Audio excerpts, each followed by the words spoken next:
चलिए तो इस वाले वीडियो में आप सभी को जो 11 का मॉडल सेट निकला हुआ है उसमें जो 40 सवाल है ना। उन सभी क्वेश्चंस को वन बाय वन हम लोग समझेंगे। उसका डिटेल एक्सप्लेनेशन होगा, मतलब एक तो ऐसे नहीं होगा कि ए बी सी डैश, नहीं है ना। क्यों है, कैसे हुआ, ये ऐसे आंसर क्यों नहीं आया, फिर बाकी सब आंसर क्यों नहीं होंगे, ताकि अगर ये सवाल आ जाए तो ये तो बन ही जाए, लेकिन अगर इसके अलावा अगर इसी के जैसा अगर आए, इसी सिमिलर टाइप से अगर सवाल आए तो हम उसका अप्रोच कर सकते, क्योंकि ऐसा कोई नेसेसरी नहीं है कि कॉपी पेस्ट सवाल हो सब, है ना। मे भी आपका सवाल वही सवाल हो, बस थोड़ा सा डिजिट का अंतर कर दे या थोड़ा सा इधर उधर कर दे, है ना, ताकि आपको ये जानना, वो सब जानने की आप एक्चुअल में उस चीज को जानते हैं कि नहीं, इस बात को लेकर के, ठीक है। तो इसको हम लोग वन बाय वन पढ़ेंगे, है ना। उसके बाद हाँ, इसमें आप ये जो भी हम लिखेंगे उसको आप चाहे तो पॉज करके वीडियो लिख भी सकते हैं, या तो आपको, है ना, इसका पीडीएफ जो है वो इसके डिस्क्रिप्शन लिंक्स में मिल जाएगा, है ना। आपको व्हाट्सएप चैनल का लिंक मिल जाएगा, उसमें जाके क्लिक कीजिएगा तो ज्वाइन कीजिएगा, तो ऑटोमेटिकली आपको जो भी अभी पढ़ाई होगा यहाँ पे, जो भी हम बताएंगे, है ना, वन बाय वन हर एक क्वेश्चन का डिटेल एक्सप्लेनेशन, है ना, उसका जो भी पीडीएफ होगा वो आपको प्रोवाइड कर दिया जाएगा फिर ऑफ द क्वेश्चन, ठीक है। तो हम लोग स्टार्ट कर सकते हैं अब, है ना। तो शेयर करते हैं, ये हमारा रहा। चलिए थोड़ा सा हमको अरेंज करने दीजिए चीज़ों को कि क्या है कैसे है सो, ताकि हम, है ना। चलिए, ऑल सेट इज क्लियर, है ना। तो ये है हमारा, है ना, फर्स्ट क्वेश्चन, है ना। इस पूरे मॉडल सेट का हम क्या किए हैं कि हर एक क्वेश्चन को वन बाय वन, है ना, एक एक पेज में लिख पे, ताकि उनका पूरा हम कंप्लीट एक्सप्लेन कर सके कि क्या है सो। तो चलिए स्टार्ट करते हैं बिना कोई टाइम वेस्ट किए हुए। तो हमारा सबसे पहला सवाल है कि how many significant figure are present in 1216। मतलब हमारे पास एक नंबर दिया गया है ना, 1260, ठीक है, 1260। तो इसमें कितने सिग्निफिकेंट डिजिट है वो हमसे पूछा जा रहा है। देखिए, सिग्निफिकेंट डिजिट आपको जब पढ़ाया गया होगा उसमें बताया गया होता है, सिग्निफिकेंट डिजिट में अगर हम, कुछ रूल्स होते हैं किसी भी एक न्यूमेरिकल वैल्यू के, जिसमें से हम पता करते हैं किसमें से कितने डिजिट सिग्निफिकेंट है। उसमें से सबसे पहले तो ये रूल होता है कि किसी भी संख्या में जो नॉन जीरो नंबर होते हैं, जीरो के अलावा, जैसे 1 2 3 4 5 6 7 8 और 9, ये हर एक नंबर को as a significant digit consider किया जाता है। तो अगर हम अपने नंबर में देखें तो 1260 है, तो ये भी नॉन जीरो है, ये भी नॉन जीरो है, ये भी नॉन जीरो, मतलब ये तीनों के तीनों आपके सिग्निफिकेंट हो गए। अब रहा सवाल जीरो का, कि क्या ये जीरो सिग्निफिकेंट काउंट होगा कि नहीं होगा। तो देखिए, जीरो कभी सिग्निफिकेंट डिजिट होता भी है, वो नहीं होता, वो डिपेंड करता है आखिर जीरो है कहाँ पर, किस क्राइटेरिया में ऐसे कह दिया। तो सबसे पहले तो अगर हम बात करें तो कोई भी जो नंबर्स होते हैं, ठीक है ना, तो सबसे पहले जीरो कब होगा कि कब नहीं होगा, उससे पहले तो आप देख लीजिए कि डेसिमल अगर नंबर आपको दिया हुआ है ना, तो उसमें कुछ अलग रूल्स होते हैं, और अगर नॉन डेसिमल कुछ नंबर दिया हुआ है तो उसके लिए कुछ अलग होते हैं। तो अगर हम अपने नंबर को देखें तो 1260, इसमें कहीं डेसिमल नहीं है, ठीक है। तो बड़ा सिंपल है कि जीरो कब होगा भाई, देखो, तो कोई भी हम लोग नॉन जीरो मान लेते हैं, मान लो एक्स और वाई, तो जीरो क्या क्या हो सकता है, तो एक्स और वाई के बीच में जीरो हो सकता है, या एक्स और वाई के पहले जीरो हो सकता है, या एक्स वाई के बाद जीरो हो सकता है। एक्स वाई क्या है, कोई भी एक डिजिट होगा, इनमें से कोई भी नॉन जीरो है। देखो, तो अगर कोई हमारा जीरो किसी नॉन डिजिट के बिटवीन आता है तो यहाँ पे ये गेन से जीरो होता है सिग्निफिकेंट, लेकिन अगर किसी नॉन जीरो के पहले आ जाए या किसी नॉन जीरो के बाद में आ जाए तो ऐसे केस में हम उसको as a significant digit consider नहीं करते हैं। तो हमारा जो डिजिट दिया हुआ है वो 1 2, यहाँ जो जीरो है वो क्या है, सबसे लास्ट में है, इसके बाद कोई नॉन जीरो नहीं, मतलब ये जीरो हमारा एज अ सिग्निफिकेंट कंसीडर नहीं किया जाएगा, इसी कारण से इसको कंसीडर नहीं करेंगे। मतलब कितना हुआ, तो 1 2 3, 1260 में तीन ही अक्षर होंगे जिसको सिग्निफिकेंट किया जाएगा, मतलब ऑप्शन नंबर बी मेरा करेक्ट ऑप्शन। क्लियर है पैसे। तो ये थे आपके पहला आंसर का क्वेश्चन, है ना। देखिए अब ये जो जितना भी हम लिखे हैं बाबू, आप इसको या तो वीडियो पॉज करके लिख भी सकते हैं, या तो आप नहीं लिखिए, बस समझते चलिए वीडियो को, है ना। आप फास्ट फॉरवर्ड करके देख सकते हैं इसको ना, उससे कोई इशू नहीं है। और इसके डिस्क्रिप्शन में व्हाट्सएप लिंक दिया हो गया, चैनल का लिंक, जो क्लिक कीजिएगा तो ऑटोमेटिकली आप NMR क्लासेस में ज्वाइन कर जाइएगा, है ना।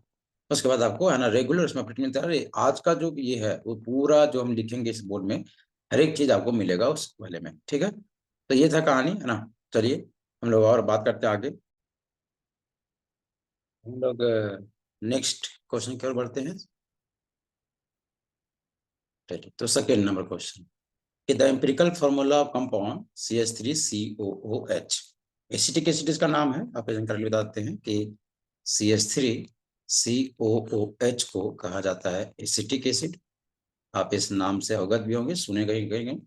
ये कॉमन नाम होगा, और IPAC नाम इसको हम लोग, दो कार्बन है तो एथ, सिंगल बॉन्ड है तो एन, और कार्बोजिलिक है तो ओइक एसिड, एथेनोइक एसिड भी कहा जाता है।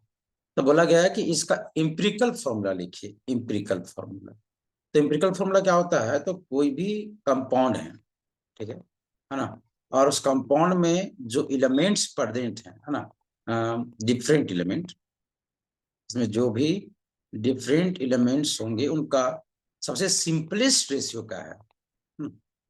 मतलब कि कौन से एलिमेंट का रेशियो सबसे सिंपलेस्ट, कम से कम कितने कितने का रेशियो बना पड़ा है, उसी को कहते हैं हम लोग, उसका क्या, इम्पिरिकल फॉर्मूला। बड़ा इजी सवाल है। तो अगर हमारे पास क्वेश्चन होगा CH3COOH, तो सबसे पहले पता कीजिए इनमें कौन कौन से एलिमेंट है। साफ साफ दिख रहा है, कार्बन है, हाइड्रोजन है, और ऑक्सीजन है। अब कार्बन का संख्या देखिए, यहाँ पे एक और एक, दो कार्बन हो गए। हाइड्रोजन कितने, तीन और एक, तो चार। ऑक्सीजन कितने हो गए, दो। मतलब इस कंपाउंड में दो कार्बन है, चार हाइड्रोजन है, और दो ऑक्सीजन है। तो अगर इनका रेशियो लिखिएगा, दोनों से कॉमन क्या आ रहा है, टू, तो क्या होगा रेशियो इसका सबसे सिंपलेस्ट में, हो जाएगा वन टाइम, हो जाएगा टू टाइम, हो जाएगा वन टाइम। मतलब कि क्या हुआ था, कार्बन, हाइड्रोजन और ऑक्सीजन में एक कार्बन, दो हाइड्रोजन और एक ऑक्सीजन, ये सबसे सिंपलेस्ट रेशियो हो गया। और जो सबसे सिंपलेस्ट रेशियो होता है, वही होता है इसका क्या होता है, ये एम्पिरिकल फॉर्मूला। तो इसको लिख सकते हैं क्या, CH2O1 को लिखे या ना लिखे। अब ये कहाँ आया, तो डी नंबर ऑप्शन में, इसका मतलब D is our correct option, answer, right. Okay, next question की ओर बढ़ते हम लोग। थर्ड नंबर सवाल, if you have 300 ml of 1.5 ml molar NaCl, ठीक है, हमारे पास एक, मतलब बोला गया है कि हमारे पास एक सॉल्यूशन दिया गया है। Okay, let me first draw. Okay, हमारे पास यहाँ पे सेट,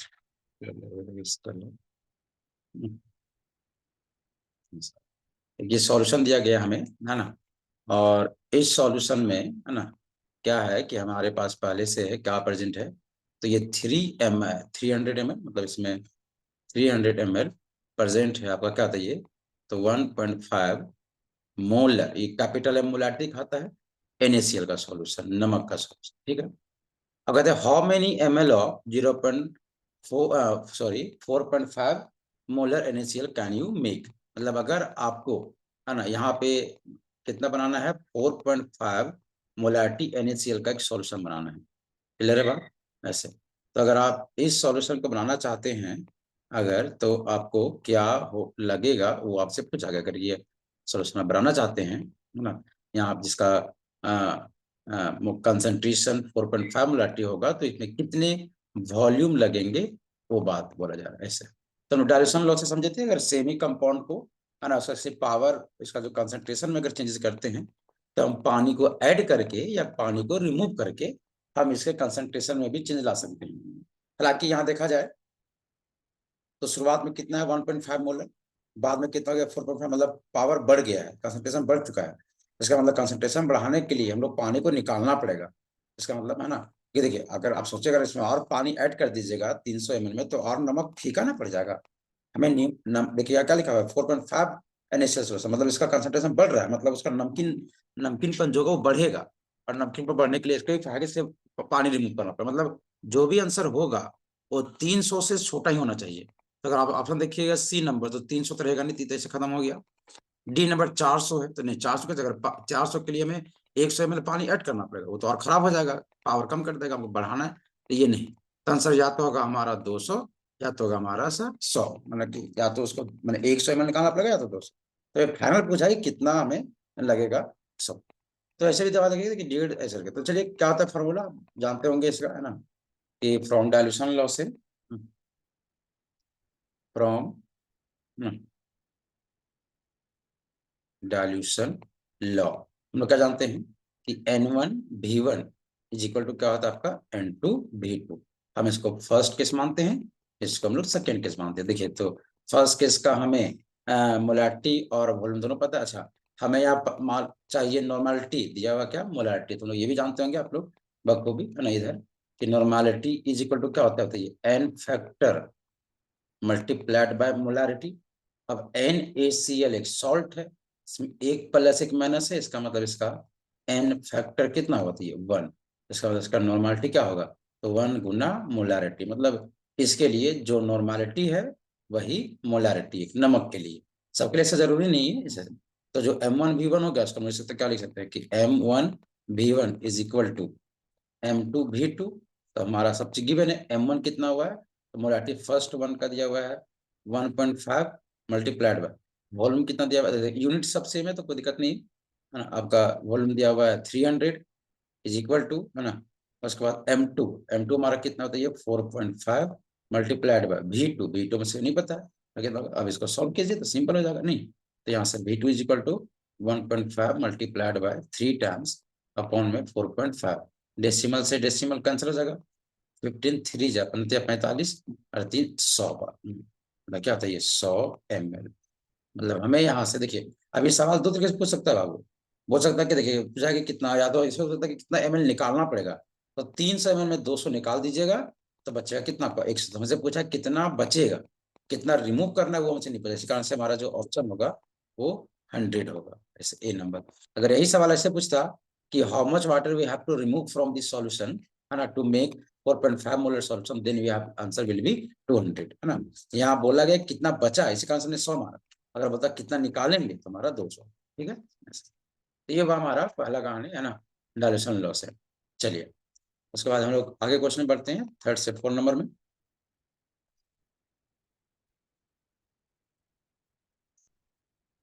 क्या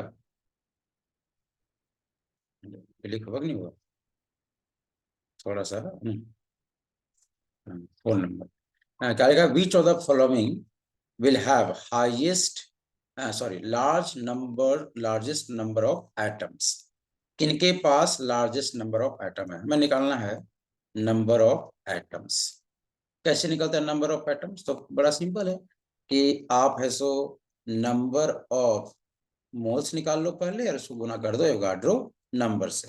अब अगर हम सबका ही निकाल रहे हैं तो एवोगाड्रो नंबर सब में सेम होगा, तो सबसे अगर देखा जाए तो यहाँ हम ये भी बोल सकते हैं कि नंबर ऑफ एटम जो होगा वो प्रोपोर्शनल किसका होता है, नंबर ऑफ मोल्स का। तो अगर जिसका नंबर ऑफ मोल्स ज्यादा होगा तो ऑटोमेटिकली उसमें नंबर ऑफ एटम्स भी ज्यादा होंगे ही होंगे। अगर सेम तरह का चीज है तब, ऐसा जरूरी नहीं है कि ऐसे ऐसे। तो यहाँ पे अगर हम दिया हुआ, अब नंबर ऑफ मोल्स कैसे निकालते हैं, तो मोल्स निकालने का बहुत तरीका होता है। वो डिपेंड करता है कि हमें दिया क्या गया। जैसे अगर मॉलिक्यूल का संख्या दे दिया है तो एवोगाड्रो नंबर से डिवाइड कर देते हैं। मास दे दिया है तो उसके एटॉमिक मास है तो मोलिकुलर मास से हम लोग डिवाइड कर देते हैं, ग्राम मोलिकुलर मास से। और अगर उसका वॉल्यूम दिया हुआ है स्टैंडर्ड कंडीशन पे तो हम लोग पीवी इक्वल टू एनआरटी, या तो उसके अनुसार से हम लोग डिवाइड करते हैं। यहाँ पे अगर देखा जाए क्वेश्चन, तो हमारे पास 4 चीज हैं। एक है पहला हमारा 1 ग्राम एयू ऑरम गोल्ड जिसको बोलते हैं। फिर बी नंबर में ऑप्शन है हमारे पास 1 ग्राम सोडियम है।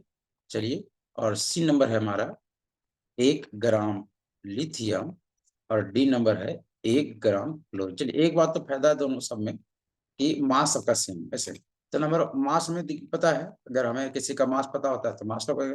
देखिए तो नंबर ऑफ मोल्स क्या होगा, तो दिया हुआ जो वेट होगा अपन में क्या उसका मॉलिक्यूलर मास या तो एटॉमिक मास, जो भी हमें, अगर एटम होगा तो एटम, मॉलिक्यूलर होगा तो मॉलिक्यूल। तो अगर यहाँ देखा जाए और एयू होगा तो एयू का एटॉमिक नंबर कितना होता है भाई, तो 79। इसका मास कितना होता है हमारा 97। हालांकि अगर ये याद भी नहीं रहेगा तो इतना जान लीजिए हेवी मेटल है तो इसका ज्यादा ही होगा। तो इसका नंबर ऑफ मोल्स क्या होगा, मास बटा 197 ऐसा क्या। जब इसको निकालेंगे तो क्या होगा, इसका नंबर ऑफ मोल्स, सोडियम का कितना होता है मास 23, तो 1/23। इसका नंबर ऑफ मोल्स का होगा, लिथियम है तो 6 और 7, इसका मास नंबर जो होता है ऐसे, तो ग्राम एटॉमिक मास। और अगर हम क्लोरीन करेंगे तो क्लोरीन मॉलिक्यूल है ना ऐसा करके। तो यहाँ तो एटम तो उसका जस्ट डबल हो जाएगा ऐसे करके। तो number of moles equal to क्या होगा, तो 1/75 पॉइंट, है ना, कितना आ गया आपका, सॉरी 75 हो जाएगा। एक मॉलिक्यूल में और इसमें जस्ट दुगुना होंगे, तो 2 टाइम कर दीजिए इसको, तो इसमें नंबर ऑफ एटम निकल जाएगा ऐसे। खैर इसको करने की जरूरत नहीं है, ऐसे भी निकल जाएगा। ऐसे देखिए, तो अगर आप देखिए इसमें से सबसे लार्जेस्ट नंबर कौन होगा, तो सबका अगर हम देखें तो न्यूमरेटर सबका सेम है, अंतर किस में, डिनोमिनेटर में। और जितना डिनोमिनेटर छोटा होगा, मतलब नीचे जितना छोटा नंबर होगा, तो देखा जाए तो लिथियम सबसे कम है ना। ऐसे हालांकि इसका भी होगा, देखिए इसमें जितना निकलेगा इसका जस्ट दुगुना एटम्स निकलेगा, क्योंकि इसमें एक क्लोरीन में दो, फिर भी इसके जीत नहीं पाएगा ये, है ना। ऐसे इस कारण से ये इसमें सबसे लार्जेस्ट वैल्यू 1/7 होगा, इसी कारण से इसके पास नंबर ऑफ एटम सबसे ज्यादा होंगे। इसका मतलब आंसर जो मेरा होगा कौन होगा, आपका C number, 1 gram of lithium. ऐसा, ठीक है। चलिए, तो नेक्स्ट क्वेश्चन की ओर जाते हैं हम लोग। 5th नंबर सवाल बोला गया है कि ब्रोमीन 3580 में इलेक्ट्रॉन, प्रोटॉन और न्यूट्रॉन की संख्या की गणना कीजिए। ये तो बड़ा सिंपल सवाल है। देखिए हमें दिया हुआ है ब्रोमीन, इसके बॉटम लेफ्ट साइड में लिखा गया है 35 और टॉप राइट साइड में लिखा गया है 80। और हमसे पूछा है इसमें बताइए इलेक्ट्रॉन कितने हैं, इसमें बताइए प्रोटॉन कितने हैं, और इसमें बताइए न्यूट्रॉन कितने हैं। ये जस्ट सिंबॉलिक है। हम लोग क्या जानते हैं कि किसी भी एक एलिमेंट को रिप्रेजेंट करने का तरीका क्या होता है, तो हम लोग उसका ना सिंबल लिखते हैं, और इसके इस बॉटम पे लिखा जाता है उसका एटॉमिक नंबर, जो कि हम लोग जेड से दिखाया करते हैं, और उसके टॉप लिखा जाता है उसका मास नंबर, जिसको हम लोग ए से दिखाया करते हैं। और हम लोग ये भी पता है कि मास नंबर क्या होता है, तो जितने प्रोटॉन का संख्या और प्लस में क्या, न्यूट्रॉन का संख्या। इस तरीके से हम लोग बात करते हैं, ठीक है। तो एक तो, और हमारा बताइए एटॉमिक नंबर क्या होता है, तो जितना प्रोटॉन्स होते हैं उतना ही उसका एटॉमिक नंबर होता है। और अगर वो मॉलिक्यूल न्यूट्रल है तो फॉर न्यूट्रल, न्यूट्रल ऐसे के जितने प्रोटॉन होते हैं उतने ही इलेक्ट्रॉन होते हैं। तो अगर हम इसमें सिंबलिक देखें तो ब्रोमीन को अगर सिंबल करें इससे, तो यहाँ जेड, उसका एटॉमिक नंबर कितना निकल रहा है बताइए, 35। तो अगर एटॉमिक नंबर 35 है तो प्रोटॉन भी 35 होगा। चलिए ये बात निकल गया, मेरा मेरा प्रोटॉन हो गया 35 ऐसे, ठीक है। उसके बाद अब रहा बारी, ए ब्रोमीन में ना ही कोई प्लस है ना ही माइनस है, इसी कारण से इसके प्रोटॉन इलेक्ट्रॉन भी सेम होंगे, मतलब इलेक्ट्रॉन भी कितना निकल गया 35। इसका मतलब इलेक्ट्रॉन भी 35। ओके। अब रहा हमारे न्यूट्रॉन का, देखिए मास नंबर, अच्छा अब सिंबल से देखें अगर हम लोग, अगर हम लोग सिंबल में देखें तो सिंपल है कि यहाँ पे ऊपर में कितना बताइए 80 इसका मास नंबर, मतलब दैट इज इसका मास नंबर कितना हो गया 80। अब सीधे हम लोग क्या जानते हैं कि मास नंबर इक्वल टू क्या होता है, प्रोटॉन का संख्या प्लस न्यूट्रॉन का संख्या। यहाँ से न्यूट्रॉन का संख्या क्या होगा, मास नंबर माइनस का अगर कितना बताइए प्रोटॉन का संख्या। तो आपका है मास नंबर 80, और ये कितना होता है 35। तो 5 का 5, और यहाँ कितना हो जाएगा 7, 7 में 3 गया तो कितना बताइए 4, 45 ऐसे। तो आपका न्यूट्रॉन निकला कितना 45 ऐसा। तो 35, 35, 45 देख लीजिए कहाँ है option, 35, 35, 45 B number option. That means, है ना, आपका जो बी नंबर ऑप्शन है वो आपका सही हुआ। तो ये था आपका 5th नंबर सवाल। उसके बाद, है ना, 6 नंबर के सवाल की ओर बढ़े अगर हम लोग, है ना, तो 6 नंबर सवाल है हमारे पास यहाँ कि what will be the wavelength of a ball of mass 0.1 kilogram moving velocity of 10 metre per second. चलिए, मतलब हमारे पास एक कोई बॉल है, जो इसका मास दिया हुआ है ना, आपका 0.1 kg, और इसका जो वेलोसिटी है वो दिया गया है 10 मीटर पर सेकेंड। और बोला गया कि इसमें क्या वेवलेंथ होगा, सो लेमडा पूछा गया, वेवलेंथ इसे बोलते हैं। देखिए आपको बखूबी पता होगा, हम लोग ऐसे जानते हैं ड्यूअल नेचर ऑफ मैटर का नाम सुना गया है ना, कि दुनिया के जितने भी पार्टिकल्स होते हैं, चाहे वेव हो चाहे पार्टिकल हो, हर किसी के पास 2 गुण होता है, उसका वेव भी गुण होते हैं और पार्टिकल भी होते हैं। अगर दोनों गुण होते हैं तो हम वेवलेंथ जब भी निकालते हैं तो वेवलेंथ निकालने का 2 तरीका होता है। अगर आप किसी वेव का निकाल रहे हैं तो उसमें निकलता है न्यू इक्वल टू, सॉरी, है ना, लेमड़ा इक्वल टू क्या होता है, सी क्या होता है जी इसका, है ना, ऐसे, है ना, nu equal to c lambda, है ना, nu equal to c lambda, तो लेमड़ा इक्वल क्या होगा, तो ये न्यू बटा सी, ऐसे। न्यू, अरे सॉरी यार, new equal to C by lambda ना होता है जी। New is equal to C by lambda, तो लेमडा इक्वल क्या होगा, सी बाय न्यू। एक ऐसे हो गया, ऐसा हो गया। ठीक है, अब यहाँ पे देखिए ये न्यू का होता होगा फ्रीक्वेंसी को। अगर ये फ्रीक्वेंसी बता रहा है, मतलब अगर हमें उसका फ्रीक्वेंसी पता है तो हम इस वाले फॉर्मूला से अप्लाई करेंगे। लेकिन अगर ये तो हमारा फ्रीक्वेंसी नहीं, हमें पार्टिकल्स दिया गया है, और तो डी ब्रोगली बताया था हमें पार्टिकल नहीं। और डी ब्रोगली वेवलेंथ के अनुसार से क्या था, लेमडा की value lambda equal to H by M भी, है ना, जिसको मोमेंटम बोलते थे लेमडा ऐसे। तो दो फॉर्मूलाज होंगे, आपको देखना होगा कि हमें कौन सा यूज करना है, तो कौन सा डाटा दिया हुआ है। अगर आपको फ्रीक्वेंसी पता है, मतलब वो एक वेव का वेवलेंथ निकालने बोल रहा है। लेकिन अगर आपको मास दे दिया, वेलोसिटी दे दिया, मतलब एक पार्टिकल का बता रहा है, तो पार्टिकल के लिए ये वेवलेंथ का फॉर्मूला, और वेव के लिए ये। तो मैं ये बता, सबका वैल्यू मुझको पता था, सिक्स का Planck's constant 6.626 into 10⁻34 joule second, ऐसे हो गया। उसके बाद आपका, है ना, क्या बोलते हैं, मास तो हमें पता है, मास कितना होता है 0.1 kg। और आपका वेलोसिटी कितना होता है ये 10 मीटर पर सेकेंड। देखिए सबका यूनिट स्टैंडर्ड यूनिट है, तो हमें यूनिट का टेंशन लेना नहीं है, सीधा पुट कीजिए आंसर आ जाएगा। तो एच का वैल्यू, है ना, हम लोग पुट करेंगे क्या होगा, तो 6.626 into 10⁻34 divided by mass 0.1 multiplied by 10। ये तो कट जाएगा ना, इसको जब नीचे 10 होगा, 10 से 10 कट जाएगा तो 1 हो जाएगा नीचे। तो लेमडा का क्या होता है, 6.626 इंटू 10⁻34, और ये मीटर का मीटर है। तो ये हो गया हमारा क्या, आपका इसका वेवलेंथ। तो हमारा लेंथ कहीं है ऐसा ऑप्शन 6.6, हाँ ये डी नंबर ऑप्शन, ऐसा तो 6.6 डी हमारा, डी क्या होगा आपका करेक्ट आंसर। ऐसा न्यूमेरिकल देखिए, न्यूमेरिकल जो भी आएगा ना आपका एग्जाम में, वो बहुत टफ नहीं आने वाला है। वो बस डेसिमल का खेल रहेगा, साइंटिफिक नोटेशन में जो, है ना, एक्सपोनेंशियल टर्म्स होंगे उस पे सिर्फ कैलकुलेशन होगा। बाकी बहुत ज्यादा आपको ये उसमें बोलिएगा ना, एडिशन सब्सट्रैक्शन वगैरह या मैथमेटिक्स उसमें इंक्लूड करते, ऐसा होने वाला नहीं है ना, बहुत सिंपल सा मैथमेटिक्स रहेगा। तो ये था हमारा 6 नंबर सवाल, है ना। लेट्स, है ना, आगे बढ़ते हम लोग। 7 नंबर सवाल कि the series of line in hydrogen spectrum which appears in the visible region of electromagnetic spectrum. Okay, कौन से सीरीज ऑफ लाइन जो हाइड्रोजन स्पेक्ट्रम में मिलते हैं उसमें विजिबल रीजन पे कौन आता है सब। देखिए अब इसमें आपको बखूबी पता होगा, है ना, कि जब हाइड्रोजन का एक्साइटेशन होता था, हम्म, तो इस वाले केस में, है ना, ऊपर से लाइन, है ना, सॉरी, लेट मी जस्ट इसको इरेज करना होगा। अच्छा अंडू करने दीजिए। तो दिस वन ऐसे ना, जैसे इससे बहुत सारे ऐसे हाइड्रोजन के लाइन होते थे, है ना, ये हमारे एनर्जी सीरीज होते थे, और ऐसे के ऊपर जाते जाता था, और फिर वो ऊपर से नीचे आता था। जैसे कि मान लीजिए कोई यहाँ आया लाइन, कोई इस वाले में आता था, तो कोई यहाँ आता था, मतलब फर्स्ट एनर्जी सेकेंड, सेकेंड में ऐसे ऐसे अलग अलग इसका ट्रांजिशन होता करता था नहीं। तो अगर मान लीजिए यहाँ पे देखते थे, अगर ये हमारा फर्स्ट हुआ, ये हमारा सेकेंड, ये थर्ड, ये फोर और फाइव, तो पहला जो मिलता था हमने क्या बोलते थे उसको, लाइमन सीरीज। दूसरा में जो आता था उसको हम लोग बालमर बोलते थे। एक सवाल तो यही आ सकता है। तीसरा में आपका पास्चन होता था, चौथा में आपका ब्रैकेट होता था, और पांचवा में हम लोग पी फन बोला करते थे। ऐसे 5 नाम थे ऐसे। अब हमें बोला गया है कि हमें कौन से में विजिबल रीजन मिलेगा। सो जैसे 3 ही नाम होता है बाबू, है ना। एक तो आपको इंफ्रारेड मिलता है, एक आपको विजिबल मिलता है, और आपका मिलता है एक यूवी। ऐसे ठीक है। अब इन्होंने देखेगा तो आपको बता कि टॉप से बॉटम जाएंगे तो यहाँ पे एनर्जी बढ़ता है, एनर्जी इंक्रीज, मतलब यूवी का ज्यादा एनर्जी, उससे कम एनर्जी विजिबल का, और सबसे कम एनर्जी किसका, इंफ्रारेड का। आप देख लीजिए, अगर कोई इलेक्ट्रॉन अगर इन्फिनाइट से अगर वन स्पीड में, अगर जिसके पास काफी एनर्जी ऑब्जॉर्ब किया होगा, मतलब ये वाला आपका यूवी में जाएगा। उससे थोड़ा कम होता है तो उससे कम एनर्जी कौन होगा, आपका विजिबल।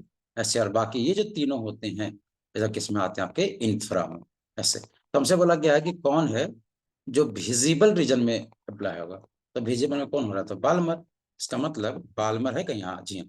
तो बाल्मर सीरीज जो मिलता है हमें, उसके स्पेक्ट्रम को आप देख सकेंगे, है ना। बाकी और के स्पेक्ट्रम का आप बोलिएगा ऐसे, मैंने विजुअल मतलब क्या था, जो हमको देख सकते हैं, है ना, जिसको हम अपने आंखों से देख सकते हैं, उसको क्या बोलते हैं, विजिबल।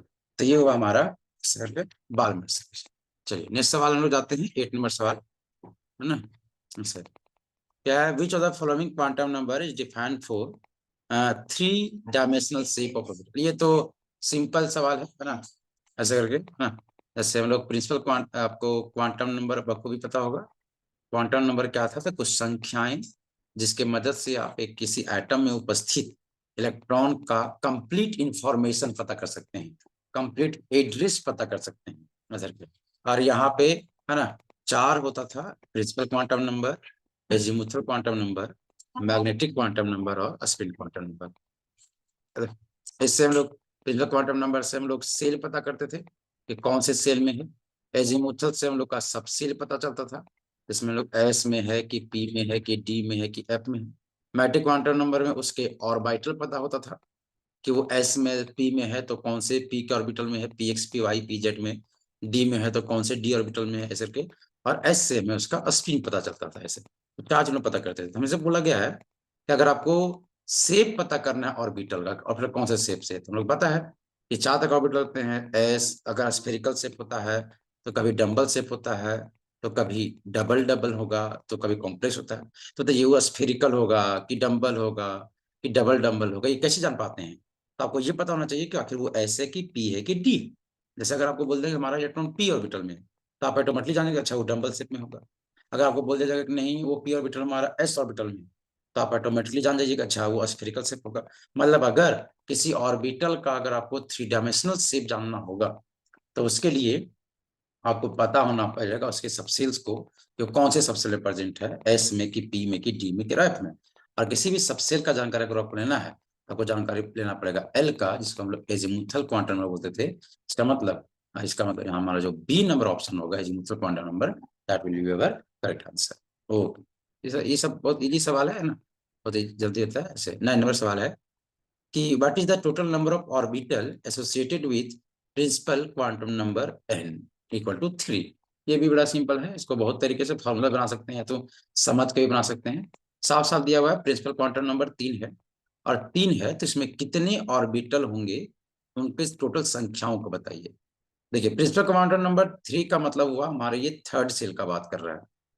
और हम लोग बहुत अच्छे से जानते हैं कि अगर ये हमारा एटम हुआ है ना, और अगर हम इसमें क्या बनाने चले है ना, कहा गया अगर हम सेल बनाने लगे तो है ना, कहा गया भाई इधर आओ थोड़ा। अरे सॉरी सॉरी, ये पूरा क्यों हिलता है? आपको ना इधर मुँह करने थे, कहाँ से मूव होगा हीरो? ये हमारा पहला सेल हो गया है ना। वैसे हमारा ये, बट सॉरी जी आपको है ना, जो है ये उसको हटाते हैं पहले लोग, डिलीट है ना, और लेट मी है ना टेक सम सर्कल्स। ओके, तो ये हमारा एक हो गया है ना। फिर ये हमारा मान लीजिए इसमें ये हमारा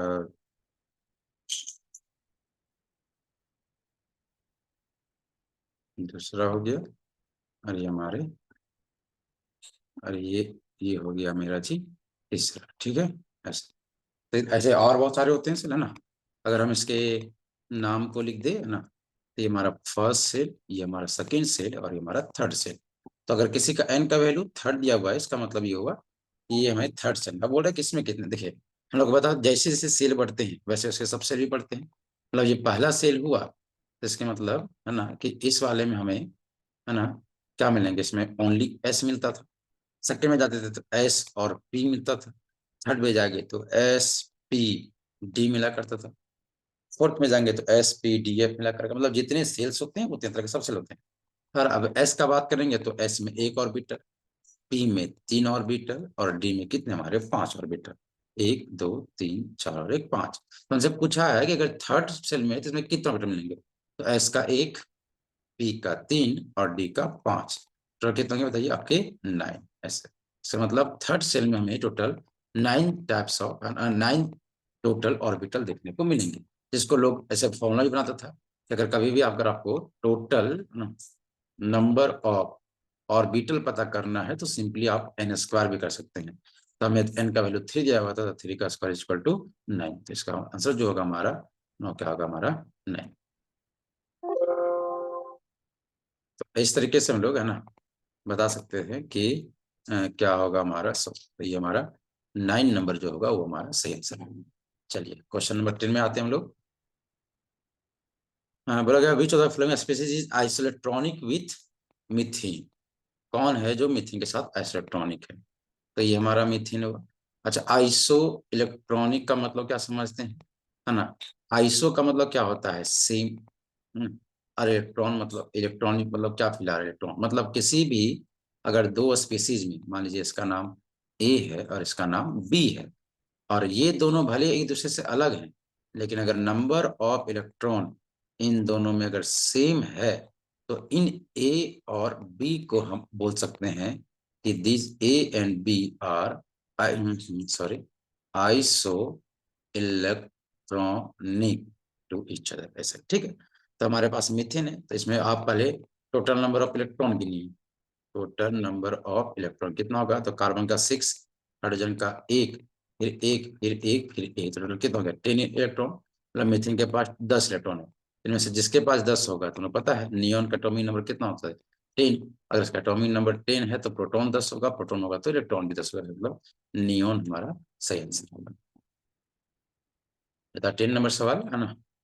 इसके बाद आते हैं 11 नंबर सवाल। बोला गया out of fluorine, oxygen and nitrogen and chlorine which element have highest negative electron gain enthalpy. Okay, हमारे पास 4 एलिमेंट है, फ्लोरीन, ऑक्सीजन, नाइट्रोजन और क्लोरीन, ऐसे क्या, ठीक है। और इन चारों को अगर हम, है ना, मतलब इसका पूछा गया है कि highest, sorry, highest, highest electron gain enthalpy किसका होगा, सब बताइए। अच्छा, नेगेटिव का मतलब जैसे होता है, नेगेटिव बताता है एनर्जी रिलीज होता है इस तरह से। अब देखो, आप देखो इस सवाल को, है ना, दो तरीके से पूछ सकता है। अभी तो पूछ दिया, ही तो बहुत अच्छा सवाल है। इसको बहुत ज्यादा लोग, है ना, हड़बड़ी में फ्लोरीन को मार देगा ऐसे, क्योंकि हम लोग फ्लोरीन को याद रखते हैं जैसे, है ना, कि देखिए एक इलेक्ट्रोनेगेटिविटी, इलेक्ट्रोनेगेटिविटी और एक इलेक्ट्रॉन गेन इंथैल्पी, ये दो चीज होता है, जरा समझिएगा। इंथैल्पी, ठीक है। इलेक्ट्रोनेगेटिविटी का मतलब होता है कि अगर ए और बी कोई बॉन्ड बनाया है, तो बॉन्ड बनाए हुए जो इलेक्ट्रॉन्स हैं उसको कोई कितने पावर से अपने तरफ खींच लेता है, वो कहलाता है इलेक्ट्रोनेगेटिविटी। और अगर किसी एक एटम में अगर आप इलेक्ट्रॉन बॉन्ड नहीं बनाया, इलेक्ट्रॉन सीधा दे ही देते हैं इसको, है ना, ताकि ये एनायन बन जाए, ऑफकोर्स ये गैसेस होना चाहिए, है ना, तो इसको कहा जाता है इलेक्ट्रॉन गेन इंथैल्पी। मतलब इलेक्ट्रॉन लेने के बाद ऑफकोर्स यहाँ से फिर एनर्जी बाहर की ओर निकलता है, तो वह अमाउंट ऑफ एनर्जी जो बाहर निकलता है ना, जब किसी को इलेक्ट्रॉन दिया जाता है तो वो कहलाता है इसका इलेक्ट्रॉन गेन इंथैल्पी। और एनर्जी बाहर निकलने के कारण से इसका जो वैल्यू होता है नेगेटिव से, कुछ एनर्जी पहले रहा होगा, मान लीजिए E1, बाद में कुछ एनर्जी E2 होगा, और ऑफ कोर्स आप बोले एनर्जी निकल रहा होगा, तो E1 ग्रेटर देन क्या होगा? E2 होगा।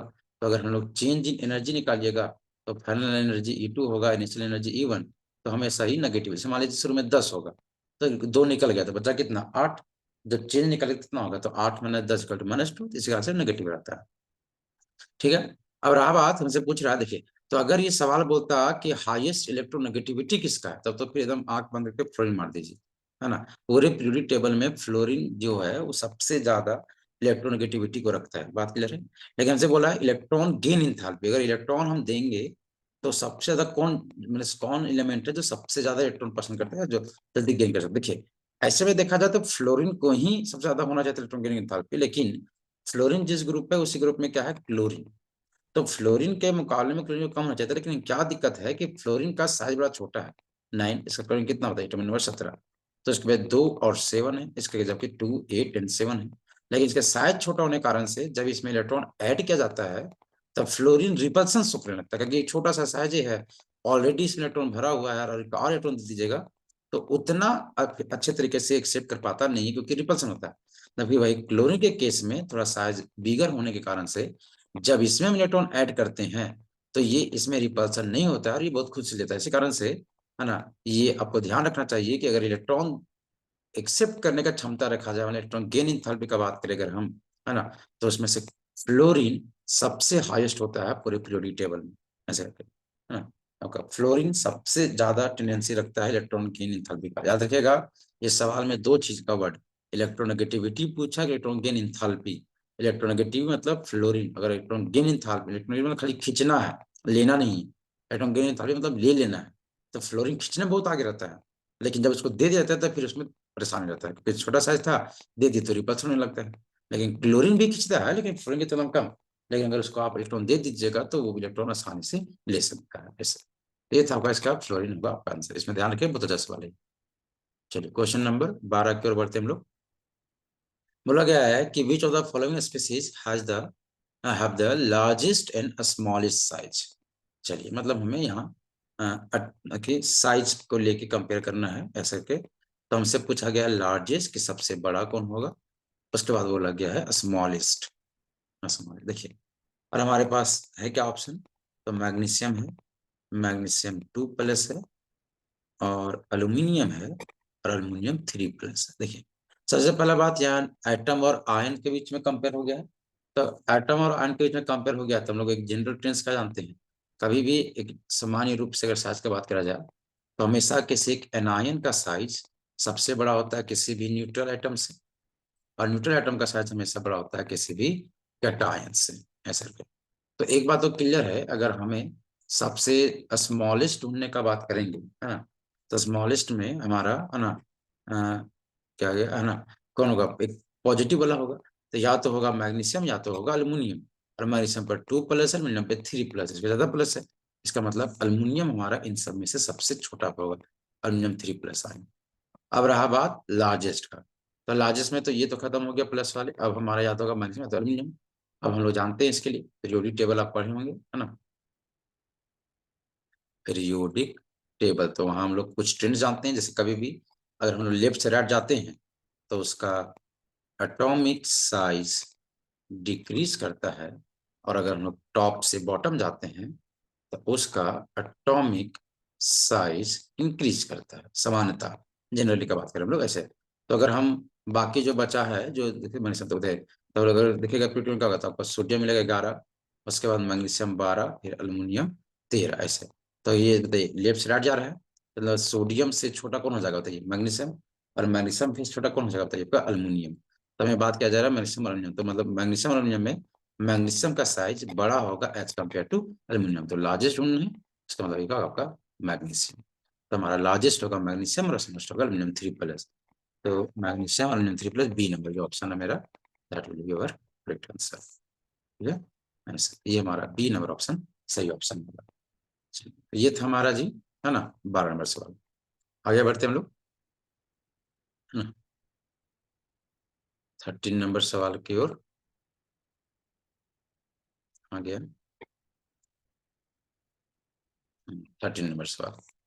चलिए क्या है कि the general auto electronic configuration of D block element. Okay, D block element का हम लोग अगर इलेक्ट्रॉनिक कॉन्फ़िगरेशन लिखे तो समान रूप से कैसे लिख रहा है। अब देखिए डी है तो एस भी पूछ सकता है, पी भी पूछ सकता है, एफ भी पूछ सकता है, कुछ भी। देखिए तो अगर कभी अगर आप जनरल कॉन्फ़िगरेशन फंसो ना, तो आप किसी भी एलिमेंट का लिख दो जनरली, जैसे आता है 1s 2s 2p 3s 3p, फिर क्या आता है 4s, फिर 3d, फिर आपका 4p, फिर 5s, फिर क्या होता है आपका 4d, फिर क्या होता है आपका 5p, फिर 6x, फिर 4f, फिर आपका 5d हो जाएगा, फिर 6p हो जाएगा, है ना, फिर 7 ऐसे ही 7s तक लिख दीजिए। इसको आप ट्रिक से भी लिखना चाहिए। अब देखिए जिसका पूछा है, अगर आपसे पूछा डी तो डी तक जाइए, देखिए डी है यहाँ।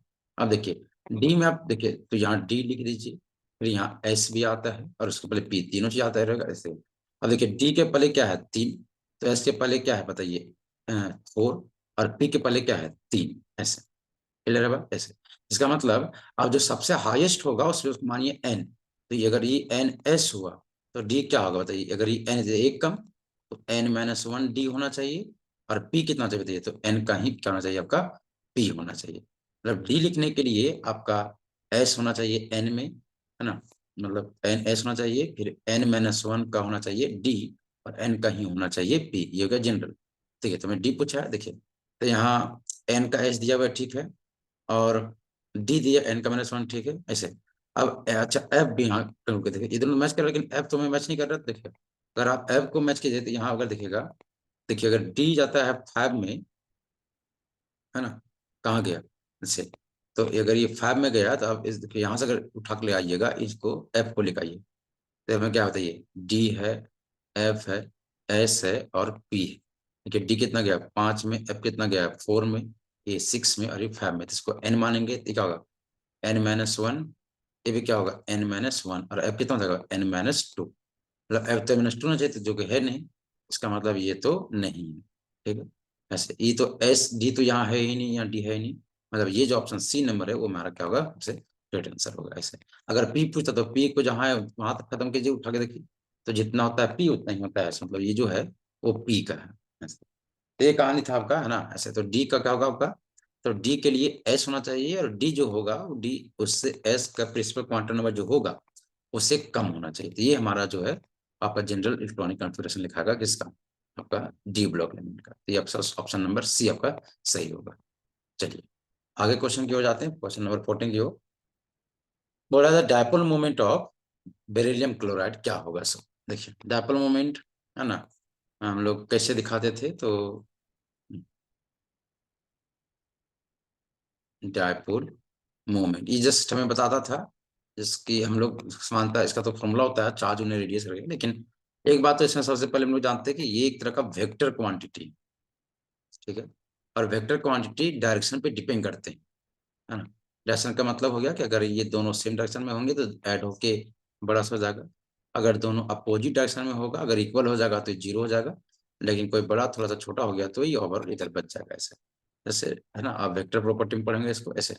तो हमें बोला गया है कि BeCl2 का डायपोल मोमेंट क्या होगा। सब देखिए, तो अगर हम किसी भी कंपाउंड का अगर निकालना है तो सबसे पहले तो आपको उसका स्ट्रक्चर प्रॉपर पता होना चाहिए, और स्ट्रक्चर पता करने के लिए हमें उसका हाइब्रिडेशन जानना चाहिए, और हाइब्रिडेशन हम लोग उसका स्टेरिक नंबर निकाल सकते हैं। तो स्टेरिक नंबर निकालने का फॉर्मूला क्या होता है, तो valency plus monodentate ligand plus का एनआयन में से कैटायन बटा में कितना 2, तो steric number is equal to, beryllium है तो बेरिलियम का एटॉमिक नंबर 4, तो 2 और 2 तो बैलेंस हो गया 2। क्लोरीन मोनोडेंटेड लिगेंड है, दो दो एक एक सिंगल में, तो 2 गई है, ना ही कोई नेगेटिव है ना ही कोई पॉजिटिव है, बटा 2, 2 2 4 बटा 2 कितना गया 2, मतलब इसका स्ट्रिक नंबर कितना निकला 2। इसका मतलब इसका हाइब्रिडाइजेशन क्या होगा भाई sp, अगर हाइब्रिडेशन sp हुआ इसका मतलब इसका जियोमेट्री क्या होगा, तो आपका लीनियर, मतलब जो BeCl2 कैसे बनेगा लीनियर के जैसा, तो Be आपका Cl और यहाँ पे Cl आप देख ले सकते हैं, chlorine partially negative partially positive partially negative, तो पॉजिटिव से नेगेटिव की ओर इलेक्ट्रॉन खिंचाते रहेगा, तो ये इधर की ओर खींचेगा और ये इधर की ओर खींचेगा। देखिए तो दोनों अपोजिट डायरेक्शन में है, और दोनों क्लोरीन ही एटम है, मतलब सेम टेंडेंसी से खींचेगा। इसका मतलब ये हुआ कि जितना इधर मूव करेगा इलेक्ट्रॉन उतना ही इधर मूव करेगा, मतलब जितना डायपोल इधर होगा उतना डायपोल इधर होगा, तो ओवरऑल जो डायपोल मोमेंट होगा आपका जीरो, आपका जो डायपोल मोमेंट होगा ओवरऑल जीरो। लेकिन हाँ यहाँ अलग होता है, मतलब फ्लोरीन होता, ये कुछ अलग खींचता ये कुछ अलग खींचता, मतलब वो जीरो नहीं होता ऐसे। इसका मतलब ये डायपोल मोमेंट का जो क्या होगा आपका जीरो, ये कहानी वाला डायपोल। चलिए आगे क्वेश्चन पर आते हैं, क्वेश्चन नंबर 15 की ओर। The bond order is of oxygen, bond order किसको, बड़ा सिंपल सा चीज है ना। हमसे पूछा है बॉन्ड ऑर्डर ऑक्सीजन का, बॉन्ड किसको बोलते थे, कोई भी एटम में, है ना, कितने बॉन्ड बने, अगर एक बॉन्ड बनता है तो इसको हम लोग बॉन्ड ऑर्डर इसका 1 बोलते हैं, अगर किसी एटम के बीच में 2 बॉन्ड बनता है इसको बॉन्ड ऑर्डर 2 बोलते हैं, और किसी भी एटम में अगर 3 बॉन्ड बनता है तो इसको हम लोग बॉन्ड ऑर्डर 3 बोलते हैं, मतलब कितने नंबर ऑफ बॉन्ड ऐसे करके। तो ऑक्सीजन तो बड़ा सिंपल है, हम लोग बचपन से देखते आए हैं, ऑक्सीजन उसमें क्या होता है डबल बॉन्ड, इसका मतलब इसका बॉन्ड ऑर्डर कितना हो गया 2 हो गया, तो इस तरह से हम लोग ऐसे 2 होगा 2C होगा। यदि तो बड़ा सिंपल था, जैसे अगर नाइट्रोजन रहता तो नाइट्रोजन नाइट्रोजन में ट्रिपल बॉन्ड लोग जानते हैं, इसका बॉन्ड कितना होता है 3। अब मान लीजिए ठीक है आप ऑक्सीजन जानते हैं नाइट्रोजन जानते हैं तब, और मान लीजिए नहीं जानेंगे तब कैसे करेंगे, देखिए तो हम आपको ट्रिक सिखा देते हैं कि बड़ा सिंपल है। कभी कोई मॉलिक्यूल रहेगा उसमें आप टोटल नंबर ऑफ इलेक्ट्रॉन गिन, टोटल नंबर ऑफ इलेक्ट्रॉन गिनना, तो अगर ये 14 है तो उसका बॉन्ड ऑर्डर 3 होगा। अब चाहे इससे बढ़ाइए चाहे इससे घटाइए, जैसे जैसे एकक बढ़ेगा या जैसे जैसे एकक घटेगा उसका बॉन्ड ऑर्डर भी आधा से घटेगा। जैसे 13 से अगर कम कीजिएगा 14 से 13 हो सकता है, 12 हो सकता है, फिर कितना हो सकता है 11, फिर 10, या तो अगर इससे बढ़ेगा तो 15 हो सकता है, 16 हो सकता है, 17 हो सकता है, तो 18। जैसे बढ़ा दीजिए तो 15 में कितना हो जाएगा, तो 3 अढ़ाई हो जाएगा। 16 में कितना हो जाएगा, तो 2। 17 में कितना होगा, तो 1.5, है ना। 18 में जाइएगा तो कितना होता है आपका 1.0, है ना। अगर आप 19 जाइएगा तो 0.5, और 20 चल जाइएगा तो 0 हो जाएगा। वैसे 13 में जाइएगा तो फिर आधा घटा दीजिए, 2.5 हो जाएगा। 12 में जाइएगा तो 2.0 हो जाएगा। 11 जाएगा तो 1.5 हो जाएगा। 10 जाइएगा तो 1.0 हो जाएगा। 9 जाइएगा तो 0.5 हो जाएगा। और 8 जाइएगा तो 0। अब जैसे कुछ भी मॉलिक्यूल देते हैं, जैसे तुमको बोल दे कि NO का बताइए, तो बड़ा सिंपल है। नाइट्रोजन का 7, ऑक्सीजन का 8, 7 7 14, कितना हो गया 15। 15 कहाँ बताइए, इसका 2.5 हो जाएगा आंसर। आपको बोलेगा ऑक्सीजन जो पूछा था, कितना 2 ऑक्सीजन है तो 8 दूनी 16, 16 देखो कितना 2 हो गया आंसर। नाइट्रोजन पूछेगा तो 7 दूनी 14, एक सिलेंडर का 7 दूनी 14, तो कितना 3 हो गया। वैसे बोल देगा आपको ना, पर ऑक्साइड बोलते हैं, सुपर ऑक्साइड। देखिए ये सब कंपाउंड को बड़ा टफ हो जाता है कैसे, तो जोड़ दीजिए। 8 दूनी 16 हो गया इसका, और एक नेगेटिव का 17, तो 17 कितना हो गया बताइए आपका 1.5 हो गया। ऐसे तो कोई भी मॉलिक्यूल रहेगा, हम लोग बहुत इजी से इसका ना बॉन्ड निकाल सकते हैं, बहुत सिंपल है ऐसे। तो ये हमारा बॉन्ड का कहानी हो गया। उसके बाद हम लोग आते हैं अगला क्वेश्चन। अगला क्वेश्चन है कि the shape of water molecule, water का हमें शेप बताइए। ठीक है, शेप बताने के लिए हमें उसका ज्योमेट्री पता होना होगा। और ज्योमेट्री और शेप में क्या अंतर होता है, तो ज्योमेट्री बताता है उसके अरेंजमेंट को, कि उसके लोन पेयर और बॉन्ड पेयर कैसे अरेंज हैं। और शेप उसका रियल व्यू देखता है कि आखिर वो रियल में दिखेगा कैसे। और अरेंजमेंट में होने के कारण से इसमें bond pair plus lone pair हम लोग दोनों देखते हैं ज्योमेट्री में। जबकि शेप में only and only bond pair देखा जाता है। तो चलिए हम लोग निकालते हैं। तो H2O है। सबसे पहले इसका निकालेंगे क्या हम लोग, हाइब्रिडाइजेशन। तो स्टेरिक नंबर चाहिए होगा, तो स्टेरिक नंबर का फॉर्मूला फिर से वैलेंस इलेक्ट्रॉन प्लस का मोनोवैलेंट एटम प्लस का एनायन माइनस का कैटायन बट्टा में 2। तो ऑक्सीजन सेंटर एटम है तो कितना वैलेंस का 6, हाइड्रोजन का 8, कैटायन हो गया 0, एनायन भी 0 बट्टा में 2। तो 6 2 8 बटा 2 इक्वल टू 4। अगर स्टेरिक नंबर 4 निकला, इसका मतलब इसका हाइब्रिडाइजेशन क्या निकलेगा, तो ये sp3।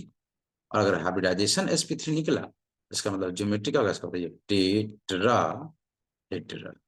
ठीक है, तो टेट्राहेड्रल है। तो हम लोग ऑक्सीजन, तो 1 2 3 और एक 4, इसमें से 2 जगह क्या होंगे आपके लोन पेयर, और 2 जगह क्या होगा आपका हाइड्रोजन। ये हो गया ऐसे, है ना। तो ये कैसे दिखेगा, है ना। टेट्राहेड्रल एक हम लोग ऐसे फिल करते नहीं, नीचे प्रिज्म के जैसा बना हुआ ऐसे, ये क्या होगा, क्या होगा आपका टेट्राहेड्रल। हमें ज्योमेट्री नहीं शेप पूछा है। शेप में हम लोग लोन पे घटा देते हैं, क्या हो जाएगा ऑक्सीजन, यहाँ H और H। देखिए कब बोलते हैं हम लोग, भी से बोला करते थे, या तो बेंट से, है ना। तो अब क्या लिखा हुआ उसका से, इसको हम लोग भी शेप भी बोलते थे ऐसे करके। तो यहाँ पे है क्या, हमारा बेंट दिया हुआ है, इसका मतलब हमारा ऑप्शन बेंट होगा, वो सही होगा। चलिए क्वेश्चन नंबर हम लोग आगे बढ़ते हैं 17 की ओर। 17वां सवाल क्या है कि what is the hybridization of carbon in methane. ये तो बड़ा सिंपल है, अभी तो हम लोग तब से बनाते आ रहे हैं। मीथेन में कार्बन का हाइब्रिडेशन, वही स्टिक नंबर का फॉर्मूला लगा दीजिए। बैलेंस प्लस मोनोडेंटेट प्लस का एनायन माइनस का कैटायन बट्टा 2। कार्बन है, कार्बन का एटॉमिक नंबर 6, तो 2 और 4। तो 4 प्लस मोनोडेंटेट, लेकिन कितना हो गया 4। मोनोडेंटेट मतलब जो सिंगल बॉन्ड बनाते हैं। ठीक है, मोनोडेंटेट में या तो होगा हाइड्रोजन, या तो क्लोरीन, या तो ब्रोमीन, या तो फ्लोरीन, या तो आयोडीन, बस यही 5, ज्यादा कुछ नहीं। एनायन आपका 0, कैटायन भी आपका 0 बट्टा में कितना 2। तो 4 4 8 बट्टा 2। तो स्टेरिक नंबर अगर आपका निकला है 4, इसका मतलब हाइब्रिडाइजेशन हो जाएगा sp3 ऐसे। तो आपका sp3 ये होगा आपका आंसर ऐसे। अब देखो, अगर फॉर कार्बन एटम के लिए अगर पूछ देगा, तो इसके लिए बड़ा सिंपल भी है। आप उसके नंबर ऑफ सिग्मा बॉन्ड्स भी गिन सकते हैं। देखिए कार्बन या तो अगर चारों चारों सिग्मा बनाएगा तो sp3 होगा। अगर उसमें 3 सिग्मा होंगे, एक पाई, तो sp2 होगा, मतलब एक डबल बॉन्ड है तो। और कार्बन अगर ट्रिपल बॉन्ड वाला है तो इसमें क्या होता है sp, मतलब 4 सिग्मा है तो sp3, 3 सिग्मा होगा, ये 4 सिग्मा में sp3, 3 सिग्मा होगा तो ऐसे, और 2। या तो सिंपली ऐसा देते हैं, सिंगल बॉन्ड है तो sp3, डबल बॉन्ड है तो sp2, और ट्रिपल बॉन्ड होगा तो sp। तो CH फॉर्म में सिंगल बॉन्ड होता है, इसी कारण से sp3 होगा कार्बन। चलिए क्वेश्चन नंबर 17 हो गया। क्वेश्चन नंबर 18 की हो जाते हैं हम लोग, है ना। बढ़ते हैं। 18 नंबर क्या है कि enthalpy of all element in their standard state is. देखिए ये तो मेमोरी बेस्ड सवाल है, थर्मोडायनामिक्स का चीज है ये। किसी भी एलिमेंट का जो स्टैंडर्ड इंथाल्पीज होता है उसके मतलब स्टैंडर्ड स्टेट में जो जिस स्टैंडर्ड मतलब जिस अवस्था में वो पाया जाता है वो क्या आता है, हमेशा जीरो होता है। इसको ध्यान रखिएगा। इससे 18 हो गया। उसके बाद 19, for the process occurs under isothermal condition the correct condition. अगर कोई प्रोसेस हो रहा है, ठीक है, मतलब कोई भी ए से मान लीजिए बी हो रहा है, और इसमें अगर वो कंडीशन आइसोथर्मल है तो इसके लिए क्या कहानी होगा सर, देखिए तो समझिए पहले आइसोथर्मल का मीनिंग। आइसो मतलब क्या होता है, सेम, और थर्मल मतलब हो गया हीट। मतलब कुछ भी ए से बी जाना है तो हीट वगैरह में, हीट या तो आप सीधा बोलिए टेम्परेचर में कोई चेंज होना नहीं चाहिए। अगर पहले अगर टी केल्विन है तो बाद में टी ही केल्विन होना चाहिए। मतलब अगर पहले 25 डिग्री सेल्सियस है तो बाद में भी 25 है। टेम्परेचर कोई चेंज नहीं होता है तो उसको बोलते हैं कि आइसोथर्मल। इसका मतलब बताइए, तो delta T is equal to क्या होगा, मतलब फाइनल माइनस इनिशियल, मान लो पहले 10 था बाद में 10, 10 में 10 जीरो, मतलब डेल्टा टी इक्वल टू क्या हो जाएगा, जीरो। चेंज इन टेम्परेचर ही क्या लिखा हुआ है आपका, चेंज इन टेम्परेचर। इसलिए हमारा जो ऑप्शन होगा सी नंबर ऑप्शन क्या होगा आपका करेक्ट आंसर होगा। ये था मेरा 19 नंबर सवाल। उसके बाद हम लोग आते हैं 20 नंबर सवाल में। For the reaction two C L gas से अगर Cl2 है तो the sign of change in enthalpy और change in entropy respectively. Okay, मतलब दो क्लोरीन के एटम गैसियस वाले मिलके Cl2 गैस बन गए हैं, तो इसके लिए चेंज इन इंथैल्पी क्या होगा, चेंज इन इंट्रोपी क्या होगा, इसका बताना है साइन को लेकर के। देखिए सबसे पहला बात अगर यहाँ देखा जाए तो यहाँ पे क्या है बताइए, दो क्लोरीन के एटम है और वो कंबाइन होके एक क्लोरीन का मॉलिक्यूल बन चुका है। तो इसका मतलब यहाँ पे बॉन्ड बना होगा, मतलब ये रिएक्शन में बॉन्ड का फॉर्मेशन हुआ है। ठीक है, देखिए मतलब देखो रिएक्शन में दो चीज होगा, जैसे बॉन्ड या तो बनेगा या तो बॉन्ड टूटेगा। तो बॉन्ड या तो फॉर्मेशन होता है किसी रिएक्शन में, या तो बॉन्ड का डिसोसिएशन होता है, टूटता है वो ऐसे। तो अगर फॉर्मेशन होगा तो यहाँ पे एनर्जी रिलीज होता है, एनर्जी निकलेगा ऐसे। और डिसोसिएशन बॉन्ड तोड़ना है तो आपको यहाँ पे एनर्जी है ना एब्जॉर्ब करेगा, वो एनर्जी देना पड़ेगा। इसी कारण से जो फॉर्मेशन रिएक्शन को हम लोग एक्सोथर्मिक रिएक्शन भी बोलते हैं, तो वहां से एनर्जी रिलीज होगा, और इसको हम लोग एंडोथर्मिक रिएक्शन भी बोलते हैं। और अगर डेल्टा एच जो होता है वो चीज को मापता है कि एनर्जी में क्या हुआ, बढ़ा कि घटा। तो फॉर्मेशन होगा तो घट जाएगा, घट जाएगा मतलब यहाँ एनर्जी इनिशियल ज्यादा होगा, एनर्जी फाइनल कम हो जाएगा। जबकि अगर एंडो में होगा तो एनर्जी फाइनल ज्यादा होगा और एनर्जी इनिशियल ज्यादा होगा। तो डेल्टा जो एच होता है वो क्या होता है, तो एनर्जी जो फाइनल का माइनस एनर्जी इनिशियल का। तो अगर यहाँ पे बात करें तो इनिशियल बड़ा है और फाइनल छोटा, तो ये छोटा नंबर होगा तो मतलब डेल्टा एच का जो वैल्यू होगा यहाँ पे नेगेटिव आएगा। ताकि मान लीजिए अगर ये, मान लो यहाँ पे अगर ये हुआ 10, ये कितना होगा 8, तो 8 माइनस 10 माइनस 2 होगा। जबकि यहाँ अगर फाइनल 8 था, हाँ सॉरी, ये बढ़ जाएगा, मतलब ये फाइनल हो जाएगा 10 और यहाँ ये क्या हो जाएगा बताइए 8 यहाँ से। तो यहाँ डेल्टा एच का जो वैल्यू होगा क्या होगा पॉजिटिव। तो देखिए हमें यहाँ हुआ क्या है, तो दो क्लोरीन के अलग अलग एटम थे, इससे एक क्लोरीन गैस बन गया, मॉलिक्यूल बन गया, मतलब बॉन्ड बना। बॉन्ड बना इसका मतलब यहाँ एनर्जी निकला होगा, मतलब डेल्टा एच का वैल्यू मेरा यहाँ का होगा नेगेटिव। चलिए तो ये तो निकल गया हमारा। तो ये पॉजिटिव वाला खत्म, फिर ये पॉजिटिव वाला खत्म, अब दो बचा ऐसे नेगेटिव। अब डेल्टा एस को लेकर के, अब डेल्टा एस क्या होता है भाई देखिए। तो डेल्टा एस के बारे में अगर बात किया जाए तो आप इसको है ना ऐसे समझ सकते हैं, कहाँ गया ऐसे, मैं एक अलग पेज देते हैं उसको समझाने के लिए अच्छा से, क्योंकि ये बढ़िया टॉपिक होगा। कहाँ गया भाई, अरे थोड़ा सा होल्ड कीजिएगा, इसका कलर हम चेंज कर लें। तो दिस पेज ओनली, ओके।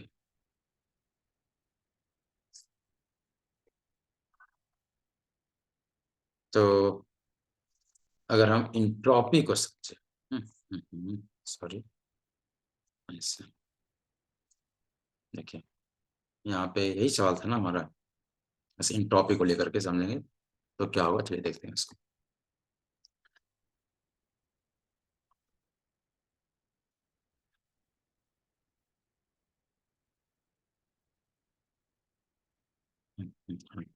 तो एस जो कि, ओहो पीछे आया, थोड़ा लैग कर रहा है इसी कारण से। तो एस जो बताता है क्या बताता है, इंट्रोपी। इसको इंट्रोपी पढ़ते हैं हम लोग। आप इसको रैंडमनेस भी बोल सकते हैं।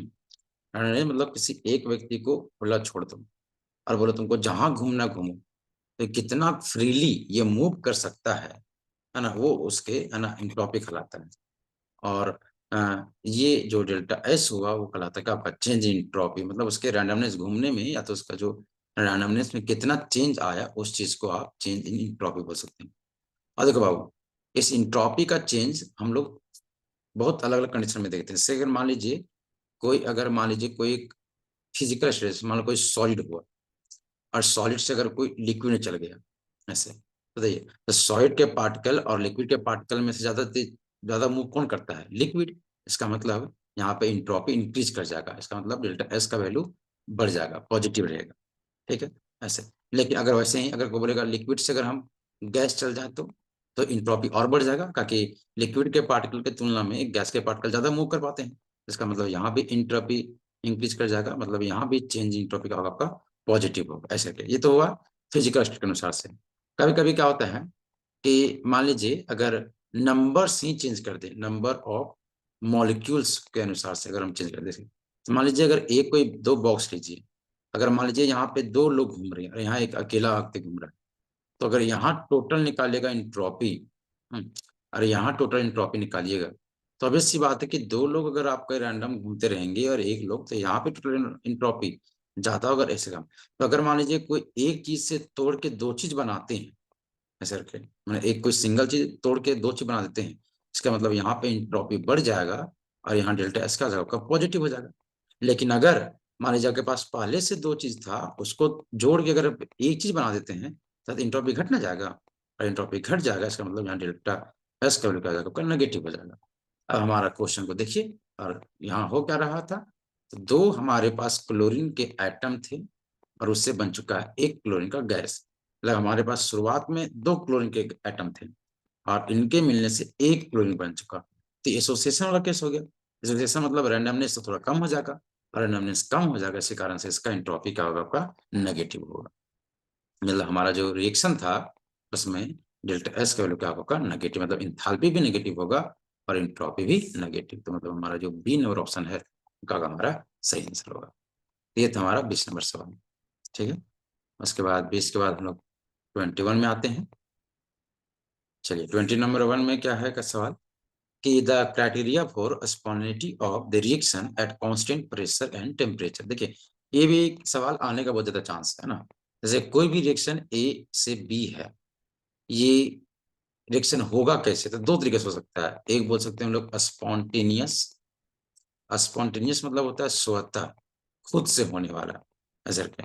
और एक होता है आपका नॉन स्पॉन्टेनियस, जो खुद से नहीं होगा, मतलब उसको एक्सटर्नल फैक्टर से में करना होगा। जैसे जैसे हम लोग सांस लेते हैं, तो सांस क्या हम लोग सोच के लेते हैं कि नहीं लेते हैं, नहीं, वो खुद से हो रहा है, आप चाहिए नहीं चाहिए। तो मतलब सांस लेना क्या लगा आपका स्पॉन्टेनियस प्रोसेस। जैसे आपका खाना का डाइजेस्ट होना, वो क्या है, आप सोच के नहीं अभी रुक जाओ, अभी नहीं पचा, नहीं, वो क्या हो रहा है, हो रहा है। तो वैसे प्रोसेस जो खुद से होते हैं, जिसमें हम कोई एक्सटर्नल फैक्टर का नीड नहीं होता है, उसको हम लोग स्पॉन्टेनियस प्रोसेस बोलते हैं। और वैसे प्रोसेस जिसको होने के लिए हमें एक्सटर्नल फैक्टर लगेगा, जैसे हम खाना खाना एक्सटर्नल फैक्टर, हम चाहेंगे तब, अपने आप नहीं खा जाएंगे ऐसे। तो मतलब क्या वो नॉन स्पॉन्टेनियस प्रोसेस है। तो उसी तरह से रिएक्शन भी जो होते हैं, वो कुछ रिएक्शन खुद से होते हैं और कुछ रिएक्शन खुद से होते नहीं। तो जो रिएक्शन खुद से होता है उसको स्पॉन्टेनियस रिएक्शन बोलते हैं, जो खुद से नहीं होता उसको हम लोग नॉन स्पॉन्टेनियस बोलते हैं। अब रहा बात इसको जानेंगे कैसे, तो उसको जानने के लिए एक होता है आपका डेल्टा जी थर्मोडायनेमिक्स में, जिसको हम लोग इसको गिब्स फ्री एनर्जी कहा जाता है, गिब्स फ्री एनर्जी, है ना, ऐसे ऐसे। अब गिब्स फ्री एनर्जी के डाटा से आप ये पता कर सकते हैं कि वो रिएक्शन खुद से होगा कि नहीं। अब डेल्टा जो जी का वैल्यू होता है बाबू, हमेशा तीन चीज होता है। वो या तो जीरो हो सकता है, डेल्टा जी का वैल्यू या तो जीरो हो जाए, या तो डेल्टा जी का वैल्यू जीरो से बड़ा हो। जीरो से बड़ा का मतलब क्या होता है, पॉजिटिव नंबर हो, 5, 10, 15, 20। या तो डेल्टा जी का वैल्यू लेस देन जीरो हो, मतलब डेल्टा जी का वैल्यू नेगेटिव हो। ये तीन चीज हो सकता है आपका। तो अगर कभी भी डेल्टा जी वैल्यू नेगेटिव हुआ, इसका मतलब समझ जाइए वो रिएक्शन आपका स्पॉन्टेनियस है, क्योंकि वहाँ एनर्जी निकलेगा। एनर्जी निकलना अच्छी बात होता है, स्टेबिलिटी गेन करेगा। और अगर डेल्टा जी का वैल्यू पॉजिटिव हुआ, मतलब खुद से नहीं, उसको आपको एनर्जी देना पड़ेगा, है ना, बढ़ता तभी नहीं एनर्जी है, बट मतलब एनर्जी बढ़ गया होगा ऐसे करके। और एनर्जी बढ़ने के लिए मतलब आपको एनर्जी देना पड़ेगा, मतलब ये नॉन स्पॉन्टेनियस होगा। और जीरो है मतलब वो ना ही बढ़ रहा है ना ही घट रहा है, मतलब ये कहानी है इक्विलिब्रियम का। जैसे तो डेल्टा जी का एक सवाल रहना है ऐसे, या तो आपको डेल्टा जी का वैल्यू देके पूछ दे कि स्पॉन्टेनियस है कि नॉन स्पॉन्टेनियस है, या तो इसका वाइस वर्सा आपको बोल दे कि स्पॉन्टेनियस है तो क्या होगा ना। तो हम जिसे देखे पूछे वो क्या बोला है, क्या स्पॉन्टेनिटी मतलब स्पॉन्टेनियस होने के लिए क्या कंडीशन होना चाहिए। तो हम कहा डेल्टा जी का वैल्यू होना चाहिए नेगेटिव, मतलब जीरो से कम, मतलब सी नंबर ऑप्शन में क्या होना चाहिए, सही आंसर होगा इसका। तो ये था हमारा 21 सवाल। उसके बाद 22 सवाल आते हैं कि इन द रिलेशन ऑफ, आपका रिलेशन दिया हुआ है फॉर्मूला, मतलब H equal to U plus P भी। तो यू क्या रिप्रेजेंट करना है, ये तो मेमोरी जैसे हुए। देखिए H को हम लोग इंथाल्पी बोलते हैं, P से हर कोई जान रहा है प्रेशर, V से आपका वॉल्यूम, और U जो लिखा हुआ है यहाँ पे U, है ना, जो U है वो U को हम लोग बोलते हैं इंटरनल एनर्जी, ऐसे करके, है ना। इस वाले इक्वेशन में जो U है हमारा इंटरनल एनर्जी को रिप्रेजेंट कर रहा है, दैट मीन्स, है ना, कहाँ गया आपका डी नंबर ऑप्शन आपका सही आंसर होगा इसका। ये हमारा 22 सवाल था। अब आते हैं 23 सवाल। बोला गया है कि कैल्शियम कार्बोनेट सॉलिड से अगर कैल्शियम का ऑक्साइड बना है ऑक्सीजन, तो इक्विलिब्रियम कांस्टेंट का रिलेशन बताइए कैसे। ये तो ठीक है, CaCO3 जो कि सॉलिड है, इससे कैल्शियम ऑक्साइड बना है, और प्लस में CO2 गैस बना है। अच्छा आप जैसे अपना इंट्रोपी सोच के देखिए, देखिए एक चीज से दो चीज बन चुका है, मतलब यहाँ इंट्रोपी बढ़ जाएगा, है ना। बोला है इक्विलिब्रियम, हम लोग जानते हैं इक्विलिब्रियम कांस्टेंट क्या होता था, तो जितने प्रोडक्ट का कंसंट्रेशन, तो CO सॉलिड, दोनों क्या होते हैं कंसंट्रेशन ऑफ, जितने प्रोडक्ट हैं इसका अपनी क्या होती है कंसंट्रेशन ऑफ रिएक्टेंट। और हम लोग पता है कि कंसंट्रेशन या एक्टिविटी का बात करें, तो किसी भी सॉलिड या किसी भी लिक्विड का जो एक्टिविटी या कंसंट्रेशन होता है इक्विलिब्रियम के समय में, इसका जो चेंज होता है वो नेग्लिजिबल होता है, ना के बराबर, नेग्लिजिबल होता है। इसी कारण से किसी भी सॉलिड का कंसंट्रेशन या किसी भी लिक्विड का कंसंट्रेशन हम लोग 1 मान लेते हैं, कि मतलब वो कभी चेंज नहीं होगा, जो है उसका वही रहे लगभग, मतलब बहुत ही ना के मात्रा। ऐसे मतलब ये भी सॉलिड है, मतलब इसका भी वैल्यू 1 हो जाएगा, ये भी सॉलिड का वैल्यू 1 हो जाएगा।